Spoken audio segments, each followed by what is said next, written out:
Good morning, everyone. Thanks for joining us on this finally Friday morning for North Dakota Today. I'm Lisa Bedeau here with Chris Berg. It's been a long week, ready for the weekend. That's putting it mildly. And it's beautiful out, so hopefully it stays that way the entire weekend.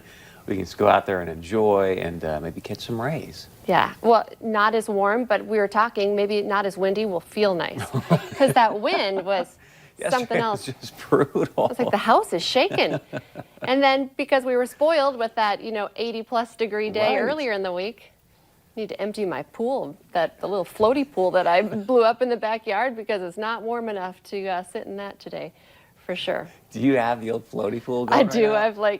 I've said this in the past, so don't send me links to your lake home. That's because everyone's always like, this lake home's for sale because my budget is a round little floaty that I blow up, and then it's just big enough for us to sit in a floaty, in our floaty pool. I love that. But do you have floaties on your arms too and everything? No, but we sit in inner tubes. I blow up little inner tubes, and the girls just sit there inside. And I know it's kind of ridiculous, but on hot days, it's fantastic. Yeah, it feels good. Exactly. I love it. Someday we'll get a real pool, maybe. Probably not. I'll just stick with the little round floaty pool, and then they pop out the thing, and then I have to bring my little, the whatever you call it to inflate the pool again. I know it's a full-time job at the Bedeau house, keeping the floaty pools full of air.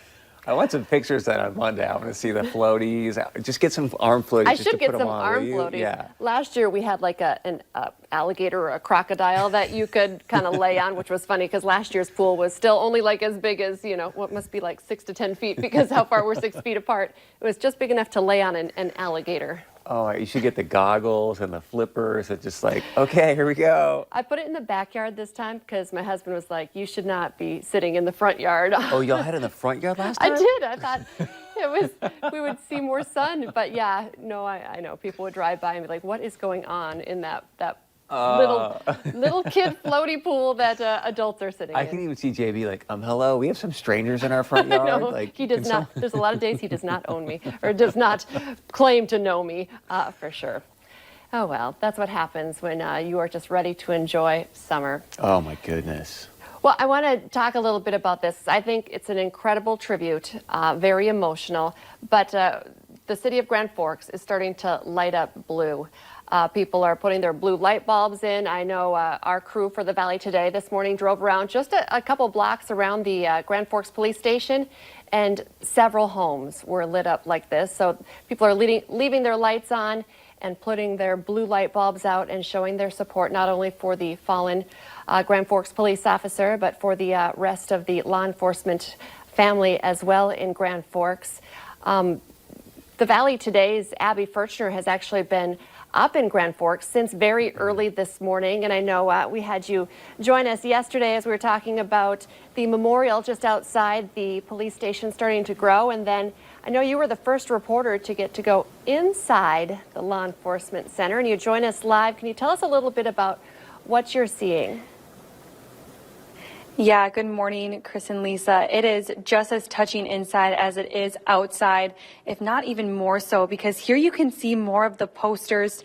And I mean, I want to mention this flag right away. I think this is just stunning, breathtakingly stunning. This was made by someone here local, and as you can see, it has that blue stripe through the middle of the flag, and it's the centerpiece of this table here, of this memorial inside. And then I want to share this story really quick about these flowers. I get a little choked up every time I talk about it, but a woman earlier this morning came and laid them outside of the steps of the Grand Forks Police Department, and then a few minutes later, officer, what we believe to be an officer, came to the memorial outside, and he just kind of stood there for a while and kind of took everything in and was looking at everything. And as he was walking up the steps, he grabbed these flowers and kind of just held them, smelled them, and then brought them inside.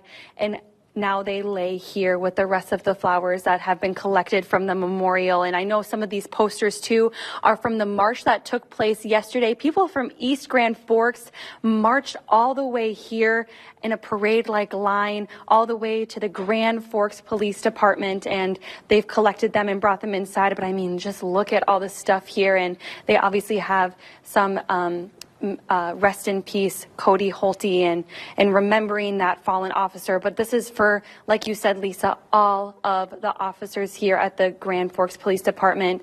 The community is really just wrapping their arms around them and showing them how much they do love and appreciate them for all their hard work and dedication that they put in every single day to keep us safe here in the community. But I know a lot of people are saying they just would never expect this to happen in the home that they live. And it's really amazing to see them all come together. I know on this side, I'm taking it a little kiddo made this one because we accidentally forgot the forks. So mom may have had to write that one on the side. But they use this hashtag Grand Forks Strong or Grand Forks Proud. And even in the silentness, in the quietness this morning when we were standing outside or standing out by those lights, you could really feel it in the community. Just being here and being outside of the Grand Forks Police Department, it was really like I was experiencing it without having anybody around me. So you can tell that the community is healing together in this time and is wrapping, like I said, their arms and showing their love and appreciation for their local officers here.